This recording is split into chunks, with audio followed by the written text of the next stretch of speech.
L'art de demander comme un enfant. Alors vous savez que je vous avais annoncé il y a quelques, bientôt mois, hein, vu que je fais pas des prédications tous les jours, que je suivrais les différents chapitres du livre. Alors, je peux pas dire que c'est un best-seller, hein, en tout cas, c'est un livre qui a été quand même lu par beaucoup de personnes. Oh, il n'est pas récent, hein. Il y a une nouvelle version qui a été faite, heu, de J.R. Rice sur la prière. Alors moi, quand j'étais jeune, un peu plus jeune, je l'ai lu, ça m'avait bien aidé, j'avais bien, appris des choses. Alors après, c'est un peu américain quand même parfois sur, certains textes. Heu, j'ai déjà fait le chapitre 1, je ne sais pas si vous en souvenez. Le chapitre 1, c'était de rappeler que Dieu était vivant, que Dieu écoutait nos prières, que Dieu exauçait, qu'il agissait dans nos vies. Puis j'ai fait le chapitre 2. Le chapitre 2, la question était très simple, c'est: «Mais pourquoi prier si Dieu sait déjà tout?» C'est une question qui est assez, ouais, je ne vais pas dire qui est louable, hein, mais c'est vrai que Dieu sait tout et on le dit souvent. Pourquoi est-ce qu'il faut prier si Dieu sait tout? Et donc on avait relevé 3 points, hein. C'est parce que c'est de reconnaître qu'on a besoin de Dieu, qu'on n'est pas indépendant, qu'on a besoin de sa dépendance envers Dieu, mais c'est aussi le moyen qu'il utilise pour verser ses bénédictions sur chacun d'entre nous. On voit le billet de 5 €, hein, ça peut être une bénédiction, si c'est un vrai billet. Et le troisième, c'est parce que c'est aussi un rôle missionnaire. Quand on prie et que la prière est exaucée, bah, les personnes qui sont autour de nous voient qu'on a un Dieu qui est vivant et qui est capable de répondre à cette prière. Alors aujourd'hui, on va passer au chapitre 3 qui est le titre, hein, l'art de demander comme un enfant. On va voir si ça marche. Alors quand on réfléchit à la prière, beaucoup d'entre nous voient peut-être la prière comme une montagne un petit peu intimidante. On s'imagine que pour prier, il faut avoir des vocabulaires théologiques, il faut avoir des phrases sacrées, qu'il y a des choses à dire, indispensables pour que Dieu ait envie de nous écouter. Alors moi, c'est ce que je croyais. C'est ce que je croyais pendant très longtemps et en fait, c'est pour cette raison que j'ai mis beaucoup de temps à prier à voix haute. Parce que je me suis dit: «Ouh là, moi je sais pas quoi dire». Quand j'écoute les autres, parfois j'ai l'impression que ce que je vais dire, ça va être du niveau, très, très bas. J'avais pas ces belles phrases pour m'exprimer. Mais ce matin, j'aimerais vous inviter à revenir sur la simplicité de l'Évangile et à revenir sur un point essentiel de la prière, c'est celui qui est affiché: prier, c'est demander. Et je vous invite à lire au premier texte qui se trouve, alors non pas comme il est écrit du verset 9 au verset 10, avant on va lire Luc 11 du verset 1 au verset 13. Jésus priait un jour en un certain lieu. Lorsqu'il eut achevé, un de ses disciples lui dit: «Seigneur, enseigne-nous à prier comme Jean l'a enseigné à ses disciples.» Il leur dit, et on sait tous ce qu'il leur a dit: «Quand vous priez, dites: Père, que ton nom soit sanctifié, que ton règne vienne. Donne-nous chaque jour notre pain quotidien. Pardonne-nous nos péchés, car nous aussi, nous pardonnons à quiconque nous offense, et ne nous induis pas en tentation. Et moi je vous dis, demandez et l'on vous donnera. Cherchez et vous trouverez. Frappez et l'on vous ouvrira. Car quiconque demande reçoit, celui qui cherche trouve et l'on ouvre à celui qui frappe. Quel est parmi vous le père qui donnera une pierre à son fils s'il lui demande du pain? Ou s'il demande un poisson, lui donnera-t-il un serpent au lieu d'un poisson? Ou s'il demande un œuf, lui donnera-t-il un scorpion? Si donc, méchant comme vous l'êtes, vous savez donner de bonnes choses à vos enfants, à combien plus forte raison le Père céleste donnera-t-il le Saint-Esprit à ceux qui le lui demandent? Ce matin, mon message tient en 3 mots. Alors certains diront en 4 mots. Prier, c'est demander. Oui, vous avez bien entendu. Prier, c'est simplement demander. C'est tout.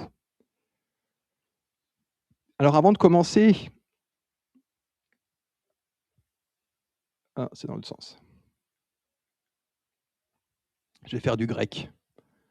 On aime bien faire du grec. Vous savez, en fait, un des problèmes qu'on a aujourd'hui avec nos Bibles françaises, c'est qu'on veut tout simplifier. On veut aller de plus en plus dans la simplification des mots, on veut que tout le monde comprenne. Et donc parfois, il y a des termes, et là c'est un des termes qui s'appelle le verbe demander, qu'on va lire dans certaines de nos traductions par demander. Or, le grec utilise 2 termes, 2 verbes différents. Le premier verbe qu'il utilise, c'est le verbe éperotao. Il y a pas aujourd'hui, il y a pas Jeannette, pour savoir si j'ai bien prononcé.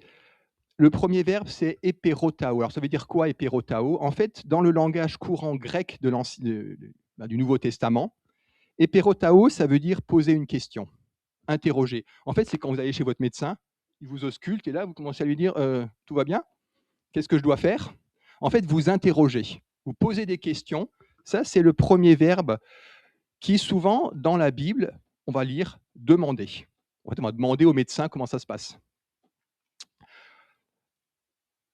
Dans l'Ancien Testament, parce que le verbe éperotao se trouve beaucoup dans l'Ancien Testament, en fait, dans l'Ancien Testament, ce verbe veut dire consulter. Consulter Dieu. Les rois, les juges, les chefs de guerre, en fait, allaient voir le grand prêtre pour aller consulter Dieu, pour savoir s'il pouvait faire quelque chose ou pas. On peut lire dans le livre des Juges, le peuple pleure devant Dieu et consulte, éperotao, l'Éternel en demandant, dois-je marcher encore pour combattre mes frères? En fait, quand on utilise ce verbe dans la Bible, c'est souvent un verbe qui met une distance entre nous et la personne, entre nous et le médecin, entre nous et le grand prêtre, avec un respect particulier, et on demande souvent une aide, une direction. Qu'est-ce que je dois faire? Le deuxième verbe qui est utilisé dans nos Bibles par demander, c'est un verbe qui est aiteo, qui est aussi traduit par demander. Là, ça ne signifie plus du tout poser une question polie à quelqu'un. En fait, c'est plutôt exiger quelque chose auquel on a le droit. Ou alors, il y a une autre traduction qui est aussi avoir une assurance joyeuse, être sûr que ce qu'on va demander, on va l'avoir. Et c'est exactement ce verbe qui est utilisé dans le texte d'aujourd'hui. Quand Jésus dit « demandez et l'on vous donnera », c'est ce verbe « aiteo » qui est demandé. En fait, Dieu nous dit « exigez vis-à-vis de Dieu de demander des choses que vous devriez avoir. Soyez dans l'assurance et dans la joie de demander des choses à Dieu et d'être assuré de l'avoir. » En fait, c'est exactement aussi le mot qu'utilise un petit enfant, vous savez, qui va voir son papa. Puis on a des petits jeunes ici qui sont encore là. L'enfant qui a faim ne va pas faire un grand discours. Il ne va pas dire « Papa, j'ai eu 15 sur 20 en mathématiques, j'ai le droit d'avoir du pain. » Non, il va voir son papa, il sait que son père l'aime, il sait qu'il y a du pain dans la cuisine, il va dire « Papa, j'ai faim, donne-moi du pain. » Il sait que son père va lui donner son pain. Il va tendre tout simplement la main et dit « Papa, donne-moi le pain dont j'ai besoin aujourd'hui. » En fait, c'est cela, aiteo. Demander simplement avec l'assurance d'un enfant qu'il sait qu'il est aimé. Et c'est ce mot que Jésus utilise aujourd'hui. Dans « Lequel de vous donnera une pierre à son fils s'il lui demande du pain ?»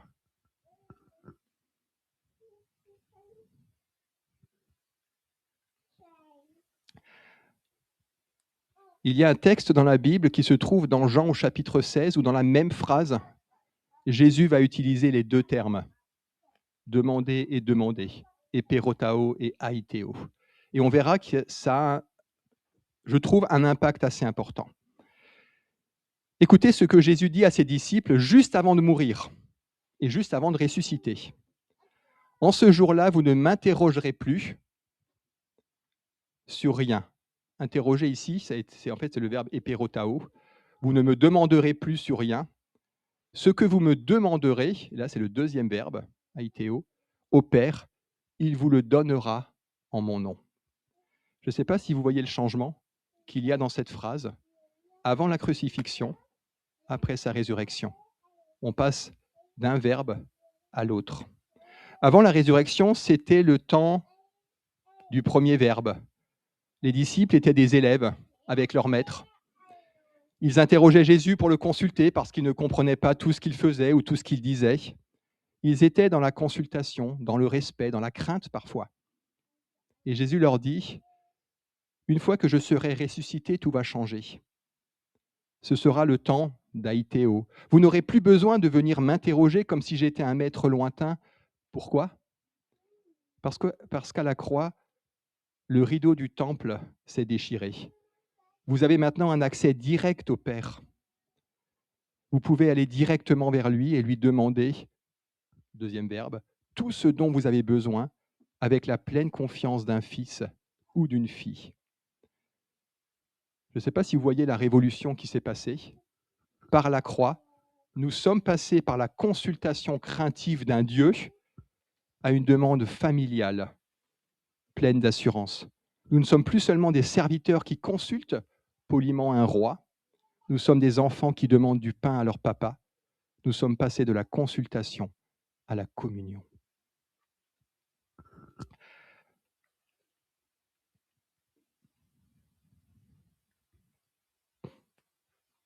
Alors comment demander, puisque Dieu nous enseigne à le faire? Je vais confesser humblement, et peut-être que certains vont le confesser aussi, c'est que parfois nous sommes fatigués de ces prières que je qualifierais de professionnelles. Peut-être que vous n'en avez jamais entendu. Moi, j'en ai entendu quelques-unes. Vous savez, ces prières qui sont faites pour impressionner ceux qui écoutent. On y met de longues phrases. Alors, j'ai déjà dit un peu en introduction, on y met de longues phrases, on y met des mots sacrés, des mots étranges. On prend parfois un ton théâtral, un ton dramatique. En fait, on prie, j'ai l'impression, pour que les voisins se disent « Waouh, quelle grande spiritualité! Quelle foi immense !» Et j'ai déjà dit, hein, c'est à une époque ce qui m'a empêché de prier à haute voix parce que je me suis dit « Moi, je ne sais pas faire pareil. » Et je pense que Dieu n'écoutera pas ce que je vais dire. Alors, vous savez à quel point Jésus déteste cette comédie. On peut le lire hein, dans Luc 18. Jésus nous présente l'histoire de deux hommes. Et je pense qu'on la connaît aussi, cette histoire des deux hommes qui montent au temple. Le premier, on a un pharisien, un théologien parfait. Sa prière est longue, elle est correcte. Hein. Théologiquement, il n'y a rien à dire. Il se tient debout et il dit « Ô Dieu, je te rends grâce de ce que je ne suis pas comme le reste des hommes, qui sont voleurs et injustes. » De l'autre côté, on a un collecteur d'impôts, un homme brisé par la vie, un homme qui est rejeté par la population. Il n'ose même pas lever les yeux au ciel. Il se frappe la poitrine et ne prononce qu'une seule petite phrase « Ô Dieu, sois apaisé envers moi, qui suis un pécheur. » En français, une prière de 10 mots, une prière courte, 10 mots, c'est tout. Et Jésus tire cette conclusion qui a dû scandaliser les gens de l'époque. C'est cet homme, avec sa toute petite prière, qui est rentré chez lui pardonné, et non pas le théologien, non pas le pharisien. Pourquoi? Parce que le premier faisait une performance théologique, alors que le second faisait une authentique prière de demande. Il avait un besoin immense, il l'a crié à Dieu.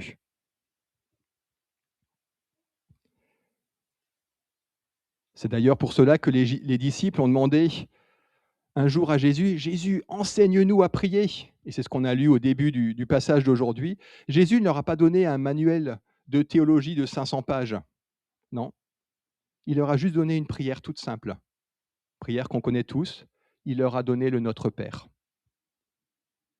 Et dans ce texte, un Notre Père un peu raccourci par rapport au texte de Matthieu, c'est au verset 3 et au verset 4, on peut dire qu'il n'y a que des demandes qui sont directes et qui sont concrètes. Donne-moi aujourd'hui notre pain de ce jour. C'est une demande matérielle, une demande pour notre corps, une demande pour notre besoin physique. Pardonne-nous nos offenses, une demande spirituelle pour notre cœur. Ne nous laisse pas entrer en tentation, mais délivre-nous du mal. Une demande de protection pour nos combats de chaque jour. Le Notre Père, c'est le cri concret d'un enfant qui sait que son Père écoute. Si votre seule prière ce matin est « Seigneur, j'ai peur, aide-moi », sachez que cette petite phrase fait vibrer le ciel bien plus que les plus grands discours théologiques. Alors je sais que certains vont dire « Oui, mais alors, si Dieu… » Oula. Si prier se résume à demander des choses, est-ce que nous ne réduisons pas Dieu à un simple distributeur automatique? Est-ce que ce n'est pas une façon égoïste d'utiliser Dieu? J'ai à lui demander plein de choses. Et je pense que c'est une question tout à fait sérieuse. Mais cette crainte montre à quel point nous nous trompons sur une chose, c'est notre relation avec Dieu. Et j'aimerais voir avec vous 3 points qui nous montrent pourquoi demander est au contraire le plus bel acte d'amour et de confiance. Le premier point, je l'ai déjà dit tout à l'heure, et on l'avait vu dans notre premier message. Pourquoi est-ce que c'est si difficile de demander? Je pense que c'est pour des raisons d'orgueil. Vous savez, aujourd'hui, dans notre société moderne, c'est quoi le modèle qu'on a envie de suivre? C'est l'homme ou la femme indépendante, forte, courageuse, celui ou celle qui est capable de se créer tout seul. En fait, c'est un peu ça le modèle qu'on a aujourd'hui. En fait, c'est la personne qui ne demande rien à quiconque, qui sait tout faire, autonome. Demander, en fait, c'est simplement avouer à un moment ou à un autre que nous ne pouvons pas tout réussir tout seuls. Mais devant Dieu, croire que nous pouvons être indépendants est un piège. On l'a vu dans le chant tout à l'heure qu'on a chanté sur le vase d'argile, hein. Nous sommes ses créatures. Nous dépendons de Dieu pour chaque respiration. On dépend de Dieu pour chacun de nos battements de nos cœurs. Et quand nous venons devant Dieu pour lui demander notre pain, notre guérison, notre paix, sa direction, nous ne sommes pas en train de l'utiliser. Au contraire, nous remettons les choses à leur juste place. Nous disons, Seigneur, tu es la source de la vie, et moi je suis le vase d'argile, ce vase vide. Tu es le Créateur, et moi je suis ta créature. Sans toi, je ne peux rien faire. Demander, ce n'est pas donner des ordres à Dieu. C'est reconnaître humblement qu'il est le seul à pouvoir agir là où nos forces humaines s'arrêtent.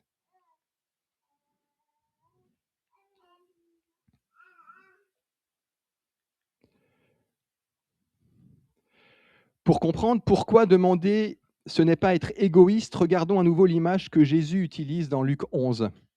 Il parle d'un père et de son fils. Quel est parmi vous le père qui, si son fils lui demande du pain, lui donnera une pierre? S'il lui demande du poisson, lui donnera un serpent? S'il demande un œuf, lui donnera-t-il un scorpion? Imaginez, un enfant ne va pas demander un morceau de pain au boulanger du coin en pensant qu'il va recevoir gratuitement ce pain. En fait, si l'enfant va voir le boulanger du coin, le boulanger va lui demander de l'argent. Et je pense que c'est un petit peu normal. C'est une relation commerciale qui existe entre l'enfant et le boulanger. Mais si ce même enfant va dans sa cuisine, va voir son papa, sait que son papa l'aime, sait que le papa a du pain à côté de lui, qu'il a faim et qu'il va lui demander du pain parce que son papa est bon, je pense que nous tous qui sommes ici, nous donnerions du pain à notre enfant. Cet enfant sait qu'il y a une relation d'amour, un lien d'amour entre le père et son fils, et que son père va pourvoir. Dans un magasin, on paye. Dans une famille, on demande. La prière n'est pas un commerce, ni un distributeur automatique, c'est l'expression vivante d'un lien entre un père et son enfant. Et parce que Dieu est un bon père, il ne répond pas comme un robot, mais il répond avec une sagesse qui nous dépasse totalement. Une petite histoire, et je pense que vous serez d'accord avec moi. Vous avez un enfant de 4 ans qui va dans votre cuisine et qui vous demande un couteau. Vous savez, ce couteau très bien aiguisé qui vous a déjà un peu coupé le doigt quand vous avez coupé des oignons. Alors moi, ça m'arrive, hein. Et puis vous avez cet enfant de 4 ans qui vous demande, mais alors, régulièrement, je veux ce couteau parce qu'il a un très beau manche, il brille.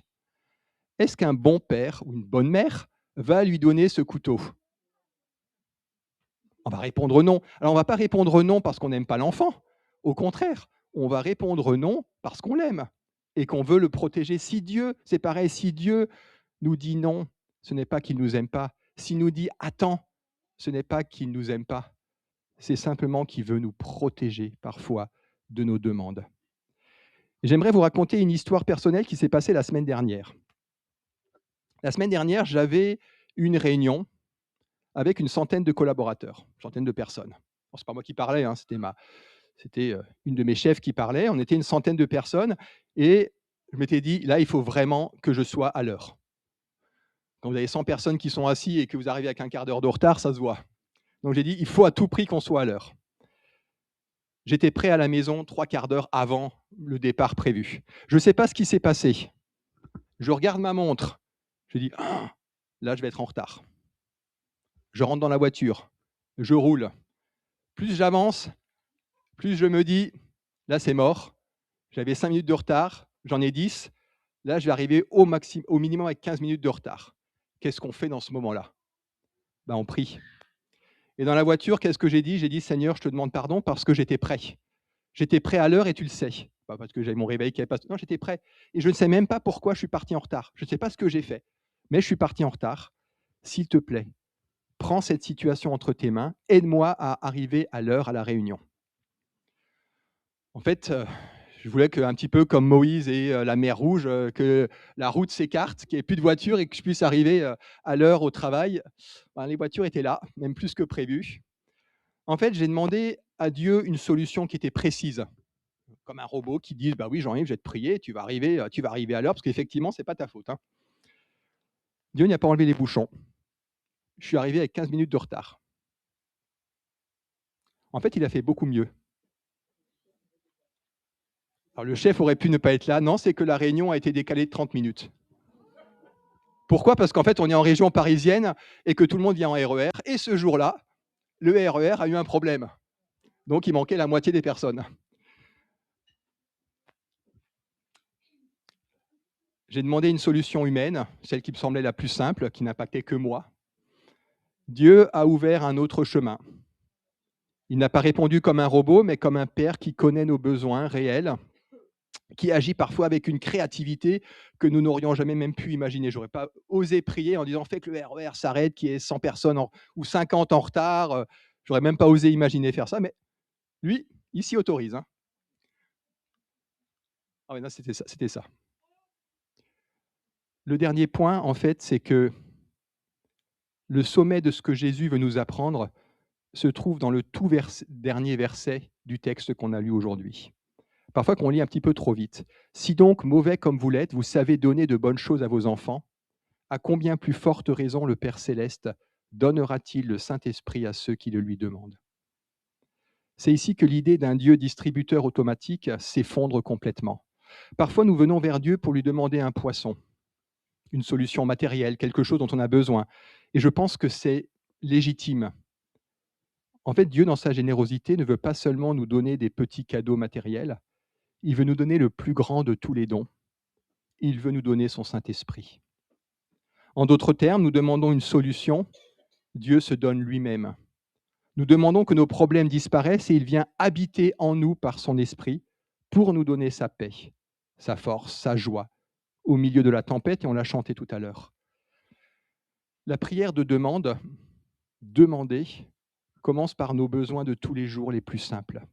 Et c'est tout à fait normal, Dieu s'y intéresse. Mais elle nous conduit toujours plus haut, vers une rencontre cœur à cœur avec notre Dieu. En demandant notre pain quotidien, nous finissons par recevoir le pain de vie. Mes chers frères et sœurs, mon exhortation pour nous tous cette semaine est extrêmement simple.